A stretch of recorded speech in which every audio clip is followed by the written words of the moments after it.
자, 아무튼 우리가 지난 시간에 화력, 수력, 원자력 이 세 가지 했었잖아요. 그리고 이렇게 여기 발전 설비 용량과 발전량 뭐 이거 비교를 했었잖아요. 그래서 설비 용량이라는 개념 좀 잘 알아둬라. 뭐 자동차 같은 걸로 비유를 하자면요, 둘 다 똑같이 지금 100km로 가고 있어. 근데 어떤 자동차는 굉장히 비싼 좋은 자동차야. 그러니까 최고 시속 300km까지 낼 수 있는데 100km로 가는 거라. 어떤 자동차는 정말 거의 최대치로 차체가 막 떨리고 누가 봐도 이거 무리하고 있구나 뭐 그런 느낌이 드는 자동차들도 있잖아요. 실제 얘가 속력이라 그런다면 얘는 그 자동차가 최대로 낼 수 있는 속력 정도라고 생각하면, 근데 이렇게 이야기를 해도 이렇게 어려워하는 학생들이 있더라고요. 아무튼 더 쉽게 설명할 수 있는 방법은 아직 난 발견을 못했고 넘어갈게요. 민망하니까. 자, 아무튼 그래서 이렇게 세 가지 발전 양식이라 그러고요. 또는 발전 유형이라고 그러고. 그리고 발전 에너지원이 뭐냐 이거 구분해야 된다고 했었잖아요. 네. 자, 어쨌든 이제 이 세 가지는 여러분들 대부분 알고 있어서 중요한 부분만 체크할게요.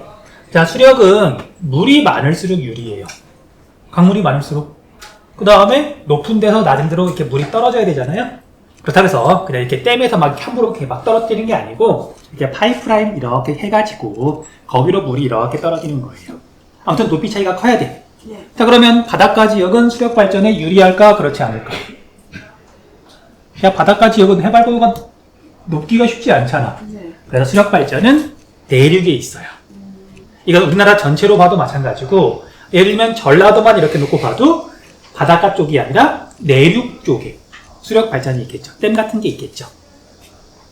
그렇잖아. 네. 그래서 지도에서 혹시 나오더라도 그렇게 구분하시면 되고요. 그 다음에 얘는 기후 제약이 커서 여름에는 그나마 발전을 할 수 있죠. 비가 많이 오니까. 근데 봄, 가을, 겨울에는 발전이 양이 줄어들 수밖에 없죠. 네. 네, 체크하시고요.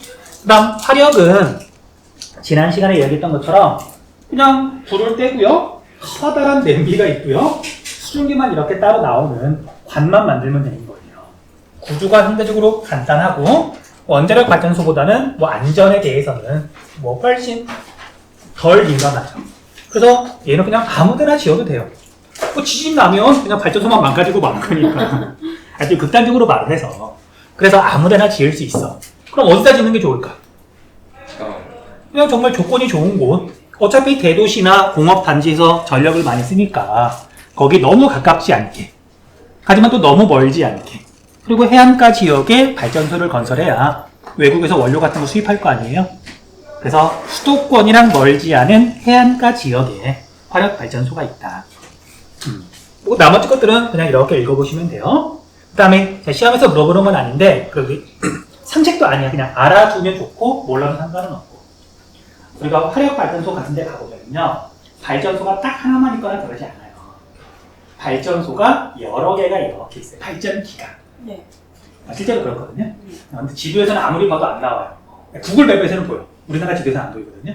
다 이렇게 국가 중요 시설이라 그래서 다 포토샵 처리해놔요. 그게 뭐라고. 아무튼 그래서 이제 발전 단지라 그러는데 전 세계에 있는 화력 발전 단지 중에 발전 용량 탑 10 안에, 전 세계에서 탑 10 안에 우리나라에 있는 화력 발전소 단지 4개가 탑 10 안에 들어가 있어요. 그러니까 우리나라가 좁은 땅덩어리 안에 사람도 많이 살고 인구밀도가 높고 그다음에 산업이 발달해 있는 나라잖아. 그래서 우리나라는 생각보다 화력 발전소에서 오염물질이 어마어마하게 나오는 나라예요. 자, 이건 뭐 조심스러운 말이긴 하지만 봄에 막 미세먼지 많고 막 황사도 오고 막 난리야. 그럼 사람들이 흔히 하는 말이 이씨 망할 놈의 중국 애들. 중국에서 이렇게 오염물질 날라온다고. 물론 중국에서 넘어오는 게 많아요. 근데 거의 절반 가까이는 충청남도에서 발생해요. 충청남도에서. 특히 충청남도에서 서울 쪽으로 바람이 이렇게 불잖아요. 남서풍이 불면 서울의 대기오염이 심해져. 요걸 하더라도 알고서 적당히. 에이, 이 절반만큼 이 망할 중국 애들. 이러면서 정확하게. 자, 아무튼 화력 발전소는 그렇더라. 넘어갈게요. 그 다음 원자력 발전소 볼게요. 우리 원자력 발전소는 뭐 초등학교 때 여러분들 그런 설명 봤나? 우라늄 요만큼이면 이게 뭐 석유 얼마만큼, 석탄 얼마만큼 에너지를 많이 낸다고. 실제로 이렇게 아인슈타인의 상대성 이론에 따르면 질량이 줄어드는 만큼 에너지로 환산이 되잖아요. 네. 그래서 우라늄은, 그러니까 원자력 발전은 요만큼의 에너지 가지고도 굉장히 오랜 시간에 걸쳐서 어마어마하게 많은 에너지를 낼 수 있거든요. 그리고 발전소 하나당 전력을 많이 생산할 수 있어요. 됐어? 네. 근데 이제 문제는 그러니까 사람들이 별로 안 좋아해. 아무리 정부에서 원자력 발전소 안전하다고 말을 해도 여러분 혹시 기억나? 2011년도 3월. 아니요. 2011년도 여러분들 몇 살이었어? 몇 살? 기억이 안 나겠구나. 그렇지. 기억이 안 날 수밖에 없지. 지금 여러분들은 이제 2002년 월드컵은 당연히 뭐 보지 못한 거잖아. 네. 사실 이제 우리 어르신들의 세계에서는 88 올림픽도 어저께 일 같거든요. 근데 여러분들 입장에서는 88 올림픽이나 뭐 6.25 전쟁이나 뭐 그게 그거 아닌가?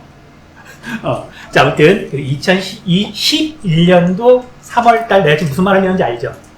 일본에서 큰 지진이 나서 일본 원자력 발전소가 이제 크게 사고가 났잖아요. 그걸 옆에서 봤는데 우리나라 사람들이 원자력 발전소 좋아하겠냐고. 그래서 원자력 발전소는 있는 곳만 있어요. 있는 곳만. 됐니? 그래서 외워야 된다. 화력 발전소는 되게 많아. 여기저기 있어. 물론 사람이 좀 적게 사는데. 수력 발전소는 댐 되게 많아. 내륙에 되게 많아요. 근데 원자력 발전소는 딱 5군데만 있어요. 이거 외워서 푸는 거야. 됐니? 자, 그럼 정리할게요. 자, 원자력 발전소가 이제 우리나라에 있는 곳은 먼저 생활권으로 구분을 하자면은요. 영남 지방, 영남권이라 그럴게요. 영남권은 경상도를 말하는 거야. 그 다음에 호남권에 이렇게 있어요. 우리나라에서 원자력 발전소가 있는 곳은 영남권, 호남권 두 군데밖에 없다. 충청권, 강원권, 수도권, 제주권은 원자력 발전하고 아무 상관이 없어요. 됐니? 그다음 호남권은 전라북도하고 전라남도하고 광주광역시를 말하거든요. 그런데 이제 호남권에는 전라남도에만 있어요. 전라북도에는 없어. 그리고 영남권에는 이제 나머지 게 다 영남권에 있거든요. 아까 5군데라 그랬잖아. 4군데가 영남권에 있어. 그럼 통계 자료를 보면 영남권의 수치가 훨씬 크게 나오고요. 그 다음에 호남권은 상대적으로 적게 나오고. 이 2군데에만 원자력이 있는 거고요. 됐어? 자, 아무튼 그래서 영남권에는 어디에 있냐면요. 첫 번째 부산에 있어요. 자, 뭔가 이제 촉이 좀 있는 친구들은 선생님 뭔가 이상한데요? 그래야 돼, 사실은. 아니, 왜 원자력 발전소가 여기 부산에 있냐고. 마치 서울에 있는 거랑 비슷한 거 아니야. 그쵸? 네. 좀 이따 설명해 줄게요. 자, 아무튼. 그 다음에 어디에 있냐면 울산에 있어요. 웃기죠? 부산에 있고 울산에 있고. 그래서 좀 이게 이런 일은 절대 일어나면 안 돼요. 진짜 절대 일어나면 안 돼요. 만약에 우리나라에서 원자력 발전소에서 사고가 난다. 그러면 일본하고는 아주 차원이 달라. 자, 일본이 그나마 어쨌든 이렇게 어마어마하게 많은 사람이 죽고 그러긴 했지만 어쨌든 이렇게 겉으로는 좀 잘 그래도 굴러가는 것처럼 보이는 이유가 원자력 발전소가 사고가 난 지역 있죠. 완전 시골이거든. 근데 만약에 여기서 사고가 나면 어떨까? 안 돼요. 이건 진짜 생각도 하기 싫어. 안 돼. 안 돼. 자, 그 다음에 또 어디에 있냐면요. 경주에 있어요. 이거 자꾸 왜 그래? 그 다음에 한 군데는 어디에 있냐? 울진이라는 곳에 있거든요. 이렇게 너무 붙어버렸네. 이렇게 구분 좀 할게요. 자, 그래서 우리 교재에 보면 부산, 울산, 경주, 울진, 그 다음에 전남이라고 안 돼 있고, 이제 얘는 이제 영광이라고 되어 있을 건데. 그럼 도시가 너무 큰데. 그렇죠. 다시 좀 정리할게. 자, 그리고 부산광역시, 울산광역시는 시도 덩어리가 큰 이제 행정구역이잖아요. 그 다음에 경주, 울진은 어디에 있냐면 경상북도에 있어요. 그럼 다시. 그럼 이제 도나 시로 나누면 부산, 울산, 경북, 전남 4군데에 있는 거예요. 그럼 이 중에 경상북도 얘가 제일 덩어리가 크겠죠. 2군데나 있으니까. 됐니? 네. 그럼 다시. 그럼 이제 다시 세세한 지역으로 나누면 이제 경주, 울진은 도시 이름이잖아요. 그 다음에 전남에는 이제 어디에 있냐? 영광이 있어요. 자, 이렇게 정리하시면 돼요. 하나, 둘, 셋, 넷, 5. 5. 됐죠? 이건 외우셔야 돼. 네. 외우셔야 돼. 그 다음에 이제 여러분들이 조금 궁금해라기보다는 아까 내가 말을 꺼냈던 거. 아니, 부산에 원자력 발전소가 있네? 몰랐죠? 그리고 작년도까지 수능 특강을 보면 부산이라고 안 나와요. 뭐라고 나오냐? 고리라고 나와요, 고리. 자, 이건 그냥 기출문제 같은 거 혹시 보는 친구들이 있을지 모르겠지만 고리라고 나와 있을 수 있어. 그 다음에 경주라고 안 나와요. 뭐라고 나오냐? 월성이라고 나와요. 월성. 자, 이건 왜 그러냐면 우리 도능통합시 배웠죠. 네. 부산광역시 기장군 무슨 해서 끝에 고리, 우리 시골 단위 중에 리 있잖아요. 리. 네. 내 고향은 풍월리거든요. 네. 그 고리라고 하는 곳에 원자력 발전소가 있어요. 다시, 자, 사람들이 좋아하는 또는 뭐 알리고 싶은 시설이야. 그러면은 부산이라는 이름을 썼을 거예요. 근데 사람들이 어머, 부산에 원자력 발전소가 있어? 그러면 뭔가 좀 찝찝하잖아. 그쵸? 그러니까 감추고 싶은 거에는 이름을 안 붙일 수는 없고 아무도 모르는 이름을 붙이는 거예요. 그러지 않겠니? 네. 그래서 얘는 계속 지금까지 고리 원자력 발전소라고 부르다가 내 지금 기억이 맞다면 올해부터 지금 부산이라고 이름이 처음 들어갔어요. 내가 보기엔 이 수능 특강 쓴 사람이 용기를 많이 낸 것 같아요. 이것도 쉬운 게 아니야. 막말이라기보다는 부산광역시 공무원들이 EBS에 항의할 수도 있어요. 그렇죠? 지역 이미지가 안 좋아지는 거니까 일정 부분. 자, 그 다음에 경주도 마찬가지죠. 경주하고 월성군하고 원래는 이제 그러니까 시하고 군하고 나눠져 있던 거거든요. 합쳐져서 경주시가 된 거예요. 그러니까 이제 경주가 중심이다 보니까 우리 여기 관광지인데 어머, 경주에 원자력 발전소 있어요 라고 하면 사람들이 조금 깨림칙하다보다는 아무튼 좋진 않겠죠. 그래서 지금까지는 월성이라고 하다가 경주라고 지금 이제 부르기 시작한 거예요. 그 다음 여러분 영광 뭘로 유명해? 먹어본 적이 없나? 영광. 굴비.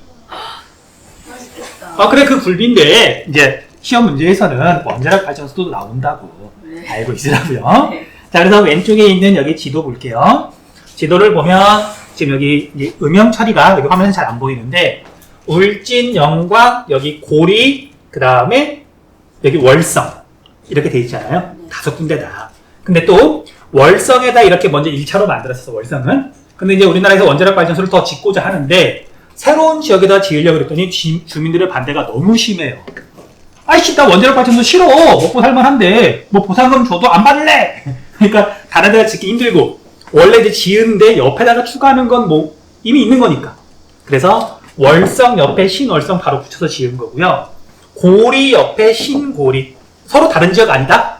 그냥 붙어 있는 거다? 네. 됐니? 그런데 고리는 부산에 있고요. 신고리 발전소 중에 일부가 울산 경계선으로 넘어가 있어요.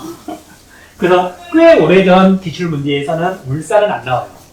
근데 여기 신고리가 만들어지면서 울산이 몇 년 전부터 통계에 잡히기 시작했어요. 물론 여러분들 그것까지 알 필요는 없지만. 자, 아무튼 이렇게가 원자력 발전소 위치다. 이거 외우는 거야? 외우세요. 자, 넘어갈게요. 여기까지 하면 뭐 전력은 좀 짜증이 나는 부분이긴 하지만 끝났고요. 자, 이제 자원 문제와 대책하고 오늘 수업 조금 일찍 끝낼게요. 그걸 왜 그래? 우리 날마다 일찍 끝냈어. 저도 날마다 좋아하고 있는 건데. 그러냐? 그치? 네. 밥은 먹을 때마다 맛있는 것처럼. 자, 자원 문제. 뭐 자원 문제는 그냥 읽으면 뭐 대부분 바로바로 이해가 되는 것들이에요. 뭐 설명 좀 할게요. 자, 부존 자원이라고 되어 있는데 뭐 어려운 말이죠. 일상에서 안 쓰니까. 그냥 자연 상태에 있는 자원을 부존 자원이라고 불러요. 이 부는 부여하다. 그냥 자연에서 있는 거야. 그래서 존재하는 거.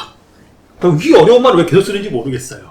자, 아무튼 그런 뜻이고요. 우리나라는 자원이 적은데 우리나라는 자원을 많이 쓰는 나라일까? 별로 안 쓰는 나라일까? 많이 써요. 많이 쓰는 나라죠. 자, 이건 여러분들 뭐 시험에서 물어보는 건 아니야.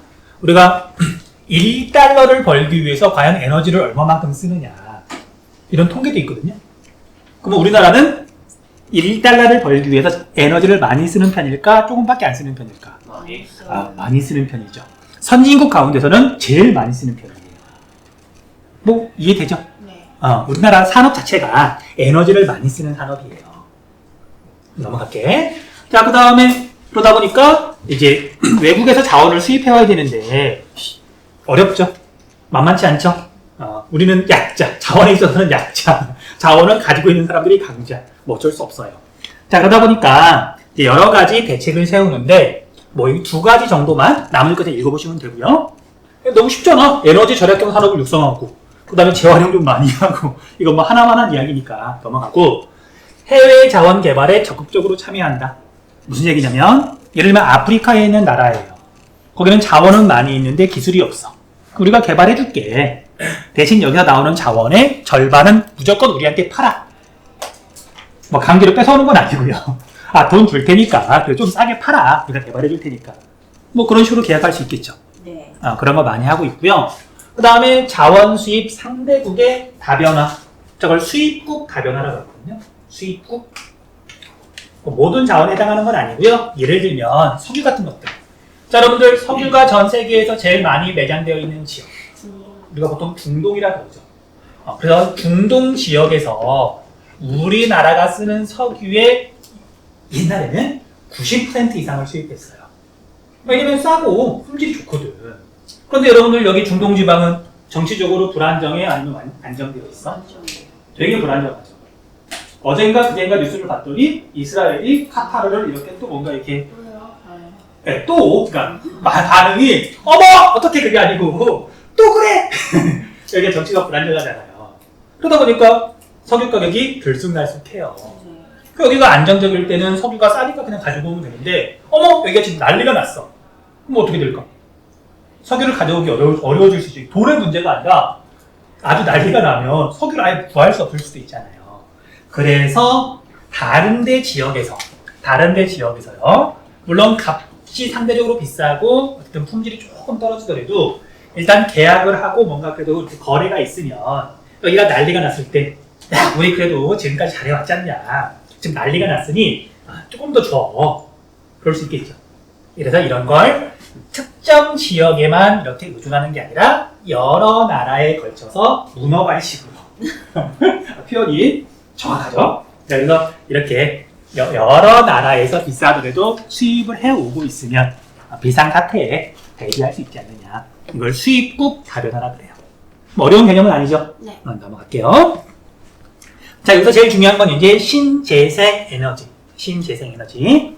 여기 통계 자료가 나와서 뭐 그거 외우는 거 체크 좀 잘 할게요. 자, 먼저 지난 시간에 짧게 이야기를 했던 것 같은데 우리가 보통 신재생 에너지라고 묶어서 말을 하는데 다른 거다. 신은 새로운 신이에요. 네. 새로 만든. 자, 옆으로 잠깐만 쓸게. 우리 학교 이름이 광신고등학교죠. 네. 이 신자가 무슨 신자일까? 갓! 죽일까 저거? 야, 광신고등학교의 신이 무슨 신자일까? 그럼 광은 무슨 광자야? 빛날 빛 광자. 광주 광역시 할 때 광이거든요. 어떻게 써 한자로? 미안해. 이게 여러분들만 그런 게 아니라 실제로 현재 우리나라 고등학생들 있잖아. 자기 이름 한자로 쓰라 그러면 절반 정도가 못 쓴다 그러더라고요. 쓸 일이 없으니까. 네. 뭐 이상한 게 아니잖아. 예를 들면 나보고 아랍어로 내 이름 쓰라 그러면 쓰라고 한 사람 때려야지. 그거랑 크게 다르지 않지. 그냥 그래. 그러니까 그게 문제는 아니긴 해. 그래도 어쨌든 자기 이름 정도는 그래도 우리가 한자 문화권이니까 집에 가서 부모님한테 여쭤보세요. 아니면 주민등록본 보면은 한자 이름 써 있다. 혹시 주민등록증에 한자 이름 써 있나요? 네. 봐봐 무슨 한자인지. 자, 아무튼 우리 학교 광신고등학교는 빛광자를 이렇게 써요. 이게 빛광자야. 그러면 신자는 새로운 신자거든요. 갓 아니고 임마. 새로운 신. 자, 그래서 새로운 신자는 이렇게 쓰는데 이 한자가 어디에 써 있냐면요. 우리 운동장 가운데 이게 구령대라고 하거든요. 거기 안쪽에 보면 광신학원이라고 중학교 박예고 합쳐가지고 광신학원이거든요. 거기에 한자로 써 있어. 자, 여러분들 조금 부끄러움을 줄여주기 위해서 한자가 약하다는 건 알고 있었어. 그래서 내가 2018년도에 학생회 담당이었거든요. 학생회 담당이었는데 그 학생회장이랑 뭐 이런저런 일을 할 게 많이 있었는데 여기 운동장에서 광신 학원 보고 야 저거 한자 어떻게 되니? 혹시 읽을 수 있어? 물어봤더니 전교 학생회장이 이렇게 이래 갔거든요. 못 읽더라고요. 자, 아무튼 궁금한 사람은 집에 가면서 광신 한번 알아보세요. 자, 아무튼 그래서 신재생에너지는 새로울 신자예요. 새로울 신자. 그 다음에 재생에너지는 재생해서 쓸 수 있는 거. 다른 거예요. 예를 들면 옛날에는 쓰레기 그냥 파 묻었단 말이야. 그러면 지금은 쓰레기 중에 일부를 불로 태워요. 열병합 발전소라 그러거든요. 이런 건 신생에너지. 근데 얘는 재생은 아니야. 네. 신에너지와 재생에너지는 다른 거다. 자, 그럼 자원 문제랑 관련해가지고는 뭐가 더 중요해? 재생에너지가 더 중요하죠. 그렇지 않겠니? 네. 그래서 실제로는 재생에너지를 물어보는 거다. 자, 그러면 우리 시험 문제에서 나오는 재생에너지. 네 가지 체크할게요. 네 가지. 통계도 외우시면 돼. 외우는 거 그렇게 어렵지 않아요. 자, 첫 번째, 재생에너지는 원래부터 있었던 수력 발전. 비 오면 계속 발전할 수 있는 거잖아요. 대표적인 게 수력 발전. 됐니? 네. 그 다음, 두 번째로 풍력 발전. 바람은 늘 부는 거니까. 풍력 발전. 그 다음, 세 번째로는 날마다 해는 또 뜨고 지죠. 태양광, 태양열 구분해야 되거든요.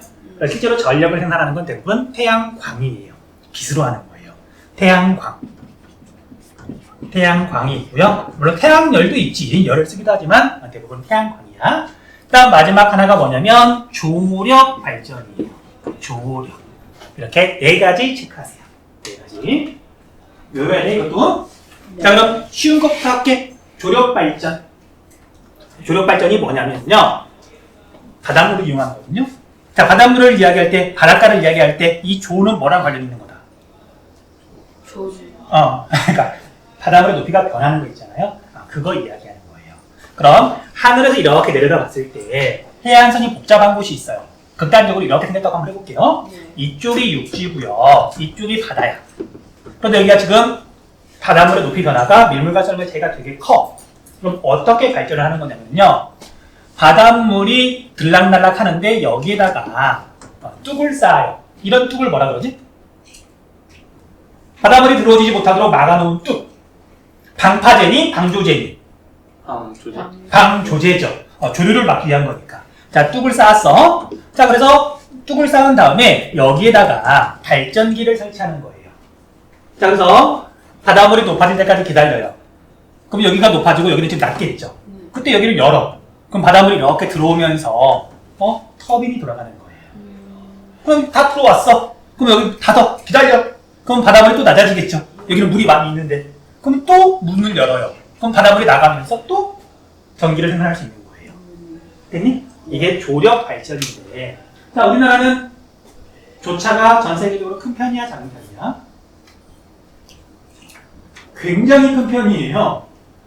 우리나라 되게 독특한 나라야. 우리나라 갯벌이 많은 이유가 조차가 커서 그렇거든요. 그래서 우리나라는 세계적으로 독특한 나라예요. 그러니까 우리나라 해안선 단순하게 복잡하니. 정말 복잡하죠. 특히 서해 나라가. 특히 서해가 조차가 훨씬 크거든요. 그래서 세계적으로 조력 발전을 하기에 제일 좋은 나라가 우리나라예요. 믿거나 말거나. 그래서 전 세계에서 가장 규모가 큰 조력 발전소가 우리나라에 있어요. 됐니? 네. 근데 딱 하나밖에 없거든요. 외우시면 돼요. 그래서 조력 발전은 이런 원리로 발전을 하는데 어디에 있냐? 경기도 안산에 있어요. 끝. 자, 안산에 가면 시화 방조제, 시화호라고 하는 호수가 있거든요. 그게 바로 조력 발전소예요. 됐니? 네. 이거 외우는 거야. 경기도만 있다. 지금 재생에너지를 말하는데 그럼 무조건 조력이야.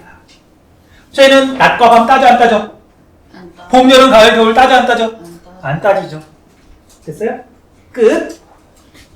자, 그 다음에 수력 발전 볼게요. 수력은 이제 댐을 건설해야 되는데, 자, 전라도, 충청도, 경상도, 특히 경상남도 이쪽은 수력 발전을 많이 할까 아니면 별로 안 할까? 아까 말했지만 해발고도가 높아야 수력 발전을 한단 말이에요. 근데 전라도, 충청도 대부분 평야잖아요. 그래서 수력 발전을 별로 하지 않아. 그리고 다시 그럼 수력 발전을 많이 하는 곳이 어디일까? 일단 강원도 있겠죠. 강원도 이미지가 어때요? 산이잖아. 한강 중상류. 또 강원도 수력 발전 많이 하고요. 그 다음에 한강이 북한강, 남한강 있는 건 알죠? 네. 남한강은 충청북도를 지나요. 네. 그래서 강원도도 강원도지만 충청북도가 통계에서 순위권에 있다. 그러면 수력 발전이라고 보시면 돼요. 수력 발전. 그 다음에 한 군데 더 경기도도 의외로 수력 발전을 많이 해요. 자, 여러분 팔당댐 들어갔니? 아니요. 자, 서울에서 조금만 더 이렇게 상류 쪽으로 가면 이렇게 팔당호, 팔당대교, 팔당댐이라고 있거든요. 거기가 경기도야. 근데 이제 거기는 높이 차이가 크진 않지만 경기도니까. 근데 한강의 하류 가까운 곳이라서 물이 많아요. 그래서 어쨌든 여기 충청북도가 순위권에 있다. 수력 발전이라고 그냥 외우시면 돼요. 외우면 돼요. 넘어갈게요. 네. 자, 그 다음 풍력 발전 볼게요. 자, 풍력 발전은 해발 고도가 높은 고위평 탄면, 그 다음에 바닷가 지역에서 많이 하거든요. 그럼 어느 지역이 순위권에 있을까? 대구요. 자, 대관령이라고 하면 조금 그렇고 행정구역이니까 지금 도를 말하는 거잖아요. 그쵸. 강원도가 1등 아니면 2등인데 통계는 좀 달라질 수 있거든요. 네. 그런데 여기 수력도 강원도고 풍력도 강원도인데 어쨌든 강원도가 있을 거예요. 강원. 그런데 풍력하면 빼놓을 수 없는 거. 순위권에 있는 그 지역 중에. 태백. 야, 태백도 강원이야. 아, 네. 제주도. 제주도. 아, 네. 제주 삼다도잖아. 혹시 제주도 가본 사람? 재작년에 가보지 않았니? 수학여행으로? 네. 그럼 가면서 학생들이 이제 이렇게 뭔가 신기해하는 것들, 재미있어하는 것들이 있어요. 공항에서 내리자마자 공항 밖에 나왔더니 야자수가 있어. 기억나니 안 나니? 재밌잖아. 그거 가다 보니까 어머, 서울에는 당연히 이제 바람개비 정도밖에 없는데 제주도 이렇게 가다 보면 풍력 발전기 보이거든요. 뭔가 운치 있고 낭만 있잖아. 그 풍력 발전기 보고 학생들이 되게 좋아해. 나만 그런가? 그래서 제주도가 1등은 아니지만 제주도가 순위권에 있다? 그러면 풍력이에요. 됐니? 그래서 실제로는 제주도보다는 경상북도에서 더 많이 하긴 하는데 근데 경상북도는 중요하지 않고요. 강원도가 일단 이렇게 있다? 수력 아니면 풍력. 근데 여기에 충북이 있느냐 제주가 있느냐 이거 보고 구분하시면 돼요. 됐어요? 네. 자, 그 다음에 태양광은 사실 얘는 뭐 자연환경을 크게 가리진 않아요. 제일 중요한 게 그 지방 정부에서 얼마나 지원해 주느냐. 그게 제일 크긴 하거든요. 근데 그렇게 하면 여러분들이 조금 이게 기억하기 좀 애매하니까 섬 지역에서 많이 해요. 뭐 발전소를 세우기도 애매하고 사람이 많이 사는 건 아니니까. 이해되니? 네. 그래서 얘가 제일 많은 곳은요. 호남 지방인데 전라남도가 전체에서 제일 많고요. 전라북도도 태양광 발전을 되게 많이 해요. 그래서 호남 지방이 독보적으로 1등이다. 됐니? 네. 그리고 호남 지방은 여기서만 나와요. 풍력, 수력, 조력에서 안 나와. 그래서 호남 지방이 어쨌든 전북, 전남이 순위권에서 1, 2등 정도를 막 차지한다. 그럼 무조건 태양광이다. 라고 구분하시면 돼요. 됐죠? 그럼 이렇게 네 가지 쉽게 구분할 수 있다. 자, 그러면 이제 시험 문제에서는 뭐 맨날 물어보는 거죠. 자, 낮과 밤의 발전량 차이가 어느 쪽이 더 크다? 당연히 얘가 더 큰 거죠. 그 다음에 얘랑 뭐가 있을까? 얘랑 풍력이랑 조력이랑 계절에 따른 발전량 편차는 얘는 1년 내내 똑같아요. 얘는 어느 계절에 발전을 더 많이 할까? 겨울이 바람 더 세게 불잖아. 네. 그런 것들 물어본단 말이에요. 됐니? 네. 그 다음에 이것도 상식 모른다고 해서 무식하다는 소리 듣는 건 아닌데 자, 여러분들 비가 막 내리는 날이야. 네. 태양광 발전해야 해. 비가 막 온다. 할까 안 할까? 해요. 네. 무슨 얘기냐면 빛이 있으면 할 수 있는 거야. 네. 비가 온다 그래도 빛이 약한 거잖아. 네. 밤에는 못하죠. 네. 근데 흐린 날 비가 오는 날도 양이 줄어들어서 그렇지 태양광 발전해요. 네. 네, 모를 줄 알고 물어본 거예요. 그리고 여러분들만 모르는 게 아니라 이었어요. 뭐라고요? 해가 구름에다 가려져서 안 되는 거. 그러니까 보통 그렇게 생각을 해. 네. 근데 보이잖아. 네. 흐린 날도 잘 보이잖아. 네. 태양광 발전해요. 네. 자, 이제 마지막으로 그래프 하나만 보고 마칠게요. 자, 이제 오른쪽에 보면 이제 생산량 변화가 있어요. 생산량 변화가. 자, 여러분들 수력 발전은 거의 변화가 없어요. 왜? 우리나라 땅덩이가 그렇게 넓지 않아서 이미 1970년, 80년대에 댐 건설할 곳은 다 건설했어요. 큰 댐들은. 그리고 새로운 댐 건설하려고 그러면 이제 지금은 쉽지 않죠. 물에 잠긴다고, 뭐 이 환경 뭐 이렇게 파괴한다고, 뭐 여러 가지 이유 때문에 댐 건설하기는 쉽지 않거든. 그래서 수력 발전은 늘어나지가 않아요. 그냥 거의 그대로야. 거기 자료 보면 그렇게 나와 있을 거예요. 네. 그 다음에 조력 발전은 딱 한 군데밖에 없으니까 그래도 거의 변화가 없을 거고요. 그 다음에 태양광 발전은 어마어마하게 증가하는 중이죠. 그래서 그래프 보면 이렇게 올라가고 있잖아요. 자, 이렇게 올라가고 있잖아. 뭐 계속 올라가겠지. 별일 없으면. 됐죠? 네. 자, 그 다음에 뭐가 빠졌지? 풍력은 얘가 지금 이렇게 꾸역꾸역 올라가서 드디어 수력을 따라잡은 것 같아요. 거의. 뭐 몇 년도 지나면 지금 똑같으니까 뭐가 더 많냐 물어보진 않을 거야. 시험에서는 태양광 발전이 제일 많냐 뭐 그거 물어보거든요. 이건 당연히 알아야 되겠죠. 이만큼 차이가 나는데. 그러니까 나머지 것들은 굳이 비교할 필요는 없고 어쨌든 풍력 발전은 꾸역꾸역 증가하는 중이다. 근데 여러분들 풍력 발전기 시끄러운 거 알아? 네. 그래요?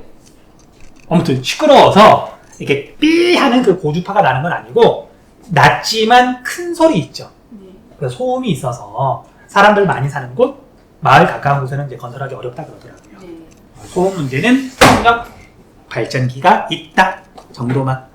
자, 오늘은 여기까지 할게요. 감사합니다. 질문.